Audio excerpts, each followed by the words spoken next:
Dear students, इस video में we will continue the second stanza of Shakespeare sonnet number 18। इस video में हम शेक्सपियर के का जो सोनेट नंबर 18 हम डिस्कस कर रहे हैं, उसका सीरीज जो हमने शुरू किया है, उसका सेकेंड स्टैंजा सेकेंड क्वार्टरेन हम डिस्कस करेंगे।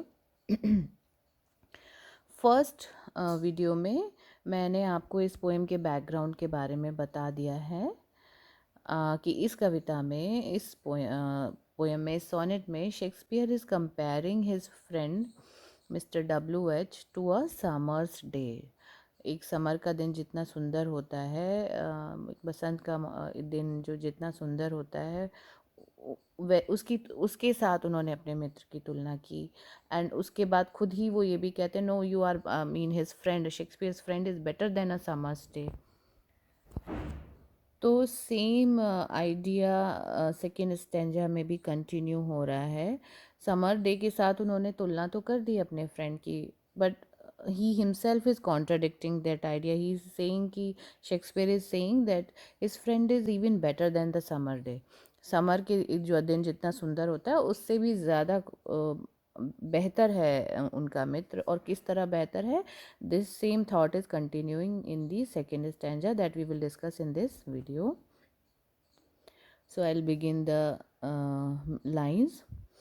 Sometime too hot the eye of heaven shines, and often is his gold complexion dimmed, and every fair from fair sometime declines, by chance or nature's changing course untrimmed. तो इस stanza में Shakespeare ये कहते हैं कि मेरा मित्र summer day से better है। और कैसे बेटर है वो, ये बात, ये थॉट इसको यहाँ पे he is trying to prove कि कैसे बेहतर है।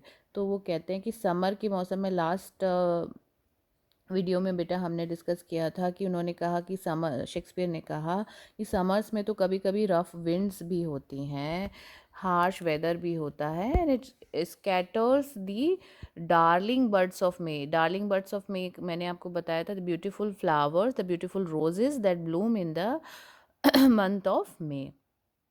वही चीज़ें वो इस स्टैंजा में भी आ रही हैं कि sometimes in the season off summer, summer में तो ऐसा भी होता है, कई बार समर में एडवर्स वेदर भी होता है।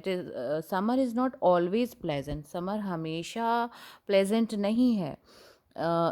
इसमें क्या है, समटाइम्स टू हॉट, कभी कभी बहुत गर्मी होती है, it is too hot the eye of heaven. Eye of heaven का मतलब यहाँ है स्वर्ग की आँख, यानी जहाँ से हम देखते हैं जो ब्राइट एंड शाइन, मतलब something that shines and shines brightly, कोई कोई ऐसी चीज़ वो बहुत जो चमकती है, जो आँख हमारी जो है बहुत चमकती हुई दिखाई देती है। तो वो क्या है, स्वर्ग में जो दिखाई देता है चमकता हुआ, दैट इज़ सन। तो आई ऑफ हेवन का मतलब है यहाँ सन।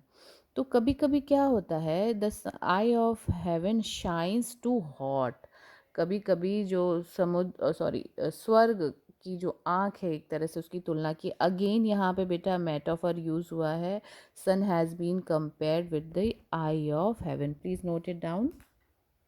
ये भी आपसे पूछा जा सकता है कि आप with whom sun has been compared in these lines as eye of heaven, या कौन सा मेटाफर यूज़ हुआ है। तो you should note it down that यहाँ पर मेटाफर यूज़ हुआ है। तो Shakespeare is again saying that summer is always not pleasant. It is sometimes hot. The sun shines very harshly. बहुत गर्मी हो जाती है समर में कभी कभी। And often is his gold complexion. अब हिज जो है वो सन के लिए आया है, तो हिज, क्योंकि वैसे तो otherwise his is used for he का जो प्रोनाउन है ही, उससे बनता है हिज। तो he is a male person. तो यहाँ पर सन को एक तरह से ही, इट हैज़ बीन पर्सोनिफाइड, एक मेल पर्सन की तरह उसको उसके बारे में बात कर रहे हैं शेक्सपियर। तो ये यहाँ भी आप नोट डाउन कीजिए, हिज गोल्ड कॉम्प्लेक्शन जो है, द हिज में personification figure of speech has been use by William Shakespeare. उन्होंने पर्सोनिफिकेशन यूज़ किया है और क्या कह रहे हैं, and often is his gold complexion dim. Often अक्सर, फ्रीक्वेंटली क्या होता है, कभी कभी तो बहुत गर्मी हो जाती है, पहली लाइन में उन्होंने कहा। और कभी कभी क्या होता है, his gold complexion, you means sun's golden brightness. Complexion जो गोल्डन होता है, गोल्ड सन का कलर गोल्डन होता है, तो उसकी जो ग्लिमर है, उसकी जो रोशनी है, वो कैसी हो जाती है, डिम्ड, धुंधली हो जाती है। कैसे धुंधली हो जाती है, when it is overcast with clouds, जब बादल आ जाते हैं और सन को जो है, सूर्य को ढक लेते हैं, then it is complexion is dimmed, its brightness is dimmed, उसकी जो चमक है वो थोड़ी फीकी हो जाती है, कम हो जाती है। एंड एवरी फेयर, तो यानी कि जो सन है, जिसको द ब्राइटेस्ट ऑब्जेक्ट कहा जाता है, उसकी सुंदरता भी कभी कभी कम हो जाती है, और कभी कभी वो इतनी ज़्यादा हो जाती है कि वो हमें सुख देने की जगह हमें बहुत ज़्यादा तंग भी करने लगती है, बहुत वो गर्मी बहुत ज़्यादा हो जाती है। तो in both the cases sun is also not always pleasant and warm. वो हमेशा हमें अच्छा नहीं लगता, जब बहुत गर्मी होती है तो हमें सूर्य बुरा भी लगता है, और जब बहुत ठंड होती है तो हमें ज़रूरत होती है सन की। तो दोनों ही सिचुएशन है। तो नेक्स्ट लाइन में कहते हैं, देखते हैं, and every fair from fair sometime declines. हमेशा, एवरी फेयर, तो या फेयर का मतलब है beautiful object. So every beautiful object, हर सुंदर चीज़, from fair sometime declines, कितनी भी सुंदर कोई वस्तु क्यों ना हो, बहुत, there are several beautiful objects in nature, जिनकी कवि जो हैं, poets have been comparing them from time to time, any human being with natural objects, उनकी सुंदर वस्तुओं के साथ तुलना की जाती रहती है। पर कोई भी वस्तु जो नेचर की है, एवरी फेयर ऑब्जेक्ट, वो क्या होता है, कभी ना कभी उसकी सुंदरता कम ज़रूर होती है। अगर वो फ्लावर है तो वो 2-3 दिन के बाद मुरझा जाता है, अगर वो सूर्य है तो उसके ऊपर बादल आ जाते हैं, या उसमें गर्मी बहुत बढ़ जाता है, उसका तेज़ बहुत बढ़ जाता है, तो then it becomes unpleasant to अस।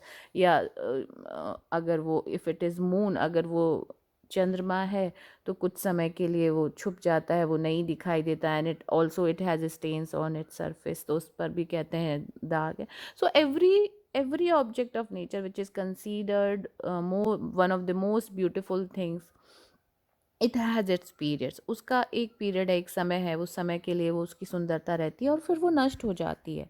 तो we can say every fair objects from fair sometimes declines. Declines meaning mean कम होना। अब समटाइम्स को आप अगर अल्टीमेटली लिख लेंगे तो आपको मीनिंग आसान हो जाएगा। तो every fair object ultimately loses its beauty, decline माने कम होना, खो देना। तो हर सुंदर वस्तु जो है नेचर की, इसकी सुंदरता कभी ना कभी कम अवश्य हो जाती है। तो इस तरह समर में जो जितनी भी सुंदर चीज़ें हैं वो परमानेंट नहीं है, they are not permanent, but you my friend, your beauty and your lovingness is permanent. तुम्हारी जो सुंदरता है, योर अडोरेबिलिटी इज़ एटर्नल, तुम हमेशा मुझे प्यारे लगोगे। और ये जो फोर्थ लाइन में बेटा, थर्ड लाइन का ही जो थॉट है वो कंटिन्यू कर रहा है, and every fair fair from fair sometime declines, यानी जो हर सुंदर वस्तु है वो कभी ना कभी अपनी सुंदरता उसकी नष्ट हो जाती है। नेक्स्ट, और कैसे नष्ट होती है, बाय चांस, या तो by chance, accidentally, either by chance, यानी something has to make a reason, जब किसी चीज़ को नष्ट होना है तो कोई ना कोई कारण उसका बनता है, या तो either it is it loses its beauty by accidents, या तो अचानक, जैसे हमने कहा कि रफ विंड्स आई और अचानक से उन्होंने फूलों को rough winds scatter the beautiful flower, तो अचानक ही ख़त्म हो गए। और नेचर्स चेंजिंग कोर्स, नेचर का जो है, नेचर का एक कोर्स है, मतलब एक उसका पीरियड है, एक समय है, और नेचर अपने को बदलती रहती है। It keeps on changing it self. ऐसा नहीं है कि एक ही चीज़ हमेशा बनी रहती है, तो ये it is a pattern of nature we can say. तो इसका जो ड्यू कोर्स ऑफ चेंज है नेचर का, या तो एक्सीडेंटली थिंग्स गेट्स चेंज और nature changes them eventually, nature ही उसको बदल देती है। और कैसा कर देती है? अनट्रिम्ड। और अनट्रिम्ड को आप यू कैन से उसकी जो खूबसूरती है उसको वो वापस ले लेती है। Beauty is given for a short period of time to any object, बहुत थोड़े समय के लिए सुंदरता दी जाती है।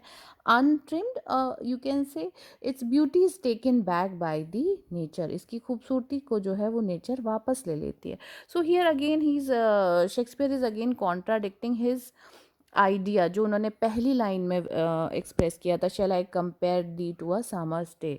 तो क्या मैं तुम्हारी तुलना समर डे से करूं? नहीं। अब मैं क्यों नहीं करूं, वो सारे रीज़न उन्होंने फर्स्ट स्टैंजा में भी बताए, सेकंड में भी बताए कि क्यों नहीं करूं, why you are better than a summer's day.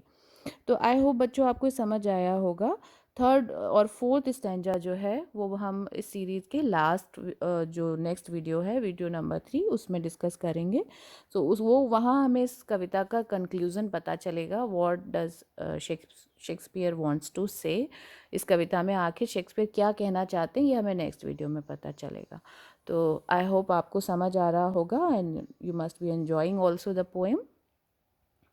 Thank you.